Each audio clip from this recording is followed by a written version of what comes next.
watching the station covering all of the DMV. This is DC News Now.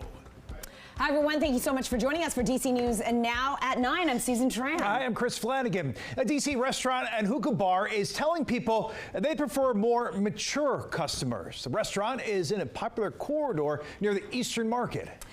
And it says that its neighbors have been complaining about recent crimes involving young people. But the age preference has raised some questions, including, is it even legal? DC News Now's Ben Dennis joins us outside of that restaurant there in Capitol Hill. Hey, Ben, I know you spoke with the general manager tonight and also people nearby.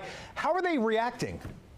It's a mixed bag here, guys. Good evening. The general manager of Cafe 8 behind me says that when you show up to the restaurant and hookah bar, whip out your wallet, show that ID to a security guard, they would prefer you be 30 years old or older. While they say they're not going to deny service here for people under the age of 30, some people nearby say that call isn't sitting well with them.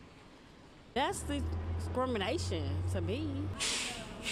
Next to this 8th Street bus stop in Southeast, young patrons looking to get inside Cafe 8 Mediterranean Eatery at night are being told that staff would prefer to serve people over the age of 30. I'm only 23.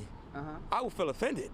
Because what if I want to go in there and spend some good hard-earned money and have me a good time? General Manager Christopher Wright tells me the decision is a response to recent crime and crowds of young people allegedly disturbing residents. We have certain instances where we have to call 911, and we just want to do our part as much as well as we can. We took it upon us to say, you know what, we'll push for an older or mature crowd. While Wright says they won't flat out ban people under 30, local residents and people working nearby have questions. You haven't heard a similar policy elsewhere? No, that's wrong. I'm going to just leave because it's like I felt offended. And I really question the legality about that. It feels, I mean, it's clearly age discrimination. Is it? Here's attorney Deanna Maria Lewis. If they're just verbally telling them that they have a preference and they're still allowing them the privileges, the benefits of patronage, they're not treating them any differently once they actually go into the establishment, then I would say on its face, no. And among several locals, They had told me that they feel it's discriminatory. I haven't got any backlash at the door for that. I haven't, from my security guards to my other staff members, I haven't heard anything.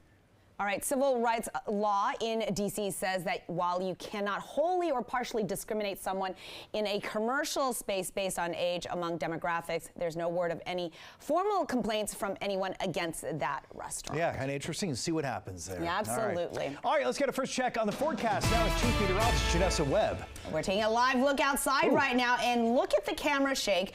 That is such a good indicator that we are seeing winds, and I know that we're going to see the temperatures kind of bottom out at some point.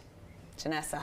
Yeah, we are watching the rain currently falling across some areas of the DMV. That's the front that's actually coming through. That's only going to last until about midnight as this front continues to track into our eastern locations. Current wind speeds about 13 miles per hour, so you've probably been dealing with gusts up to about 20. This is a constant wind speed across Loudoun County into Manassas Park, but really it's this rain that's moving super, super fast. This is the last line that we will see, and around 10 o'clock, most of the area will start to really dry out. Look at the backside already from Martinsburg into Winchester, Woodstock. So here's the current situation for DC.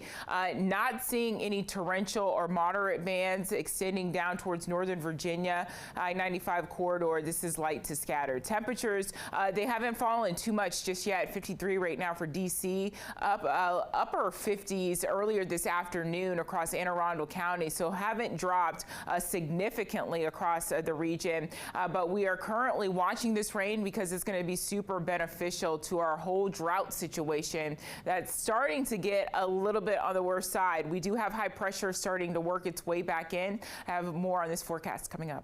All right, Janessa. Developing now out of Maryland, a deadly shooting outside of a shopping center in Capitol Heights. Police in Prince George's County say the man was killed around 3 this afternoon here on Walker Mill Road. And you can see a very active scene here as police continue to search for evidence. They're also asking the public to come forward with any information you might have. All right, a live look tonight at the U.S. Capitol building where an agreement on a temporary funding bill could now be in serious trouble. House lawmakers were on the verge of passing this bipartisan legislation legislation when this afternoon President-elect Trump called it a bad deal and telling Republicans to get smart and tough.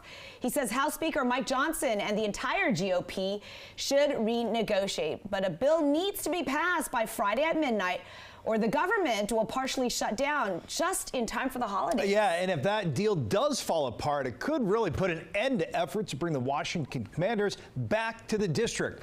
That's because a provision in that bill would transfer control of the RFK Stadium site to D.C. In a statement, the White House press secretary saying in part, quote, Republicans need to stop playing politics with this bipartisan agreement or they will hurt hardworking Americans and create instability across the country, adding a deal is a deal. Republicans should keep their word. The provision in this funding deal would give D.C. the RFK site and also grant Maryland some victories as well, including the federal government fully funding the rebuilding of the Key Bridge, and Maryland would also get D.C.'s fighter jets. Yeah, D.C. News Now's Mariel Carbone is in the district with how things will play out if Congress passes this budget bill. A lot of excitement from district leaders because this has really been years in the making. Now, for the mayor, this is all about the district controlling its own destiny when it comes to the development of this site, which is what neighbors want too. But whether or not it includes the Commanders is still up for debate. When is it going to happen? We have been looking at that derelict stadium for years now. That question by Kingman Park neighbor Julie Plavsic could soon have an answer, with the latest congressional spending plan giving D.C. control over the 177-acre RFK Stadium site. We just really want to see something happening over there. Still, what that something should be and if it should include a new stadium for the Washington Commanders is up for debate. I don't think any of the residents I know want the Commanders to come back. It was a lot of traffic, a lot of litter. They should come back. It brings more excitement to the community. Mayor Muriel Bowser saying Wednesday the potential is transformational. Our vision has always included many uses, with plans including housing, park space, an indoor sports complex, and yes, a place for the Commanders. We feel like we have the best site. It is the longtime home for the team, a successful team, the transportation options, connection to the river, the views. Still, not all district leaders are on board. I don't think spending hundreds of millions of your tax dollars for a billionaire stadium is the right investment. Ward 6 council member Charles Allen. More than 90% of the year, we don't see the same type of return on investment for an NFL stadium. People will remember that it wasn't a unanimous vote to bring Nationals Park where it is, but nobody regrets having Nationals Park there. So what happens next? Well, Congress still needs to pass the funding bill. Then the mayor says it's a matter of taking down and tearing down the dilapidated stadium here, continuing to work on the vision for this stadium site, and then her team working and negotiating a deal with the Commanders. Any deal still needs to be approved by council. Reporting from RFK Stadium, I'm Mariel Carbone, DC News Now. Meanwhile, Maryland lawmakers, some of them are seeing some wins in the RFK Stadium deal. Sources saying that Maryland's governor, Wes Moore, signed a deal with the Commanders yesterday with this understanding that if the team leaves, they will pay for the stadium to be knocked down and also help redevelop that whole site. But the state treasurer is expressing some frustrations. We're all getting caught and lost in the Jaden Daniels and how well they're performing, but they've pitted two regions against each other. Two regions that have been traditionally strong allies. Our Randy Bass will have more fan reaction from Landover coming up in our next half hour. Meanwhile, there's a new report on data centers in Virginia. It says everyone in the Commonwealth may soon feel the impact. Increasing energy demand could mean your Dominion energy bill could go up. That demand is because of data centers, the large warehouses that store much of what powers the internet, are all over Northern Virginia. DC News Now's Max Marcilla is at Battlefield High School in Haymarket tonight. And Max, the town hall just wrapped up with two lawmakers who shared their concerns with you. And Chris, those concerns ranged from the potential environmental impacts of data centers to simply where these data centers are located. But these two lawmakers say what they hope will grab everyone's attention is the potential impacts it could have on your wallet. In an auditorium of people mostly fed up and frustrated with Northern Virginia's massive data center industry, 2 lawmakers are sharing their plan to combat concerns. It's been about 15 years of unrestrained data center growth in Virginia. It's time for some sensible guardrails. This town hall happening after the release of a new report from JLARC, Virginia's nonpartisan research agency.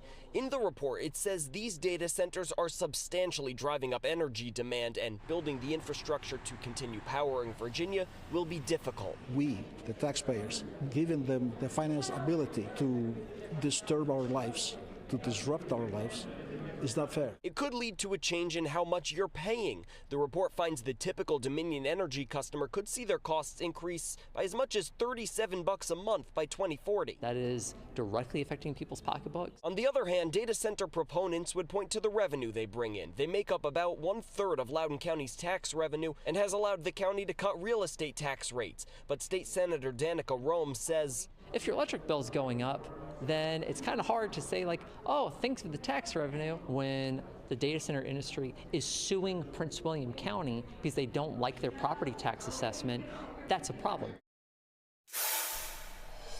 Now, the delegate you just heard from, Delegate Josh Thomas, says the other thing he wants to address is where these data centers are built. The report found that 1 in every 3 is near a residential area, which it cautioned against. Now, guys, this is not your only chance to hear about the data center issue. There is another town hall with Delegate Ian Lovejoy set for tomorrow night at Patriot High School. Reporting live in Haymarket, Max Marcilla, DC News Now. Over in Maryland, a huge weight has been lifted off of so many families there in Prince George's County. This is just in time for the holidays. Yeah, some goodwill here. The police department took 100 families shopping. They picked up the entire bill. It's called Heroes and Helpers. So each family received a $250 gift card. You can see here the officers walking with families as these kids picked out toys to fill up their shopping carts. The goal, well, it's to make the holiday season a bit brighter.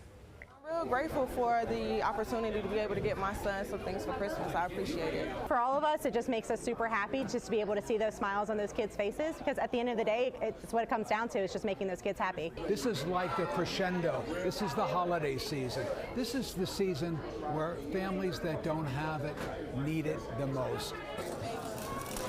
Heroes and Helpers is an annual program, one of many to help officers engage with the community. Good.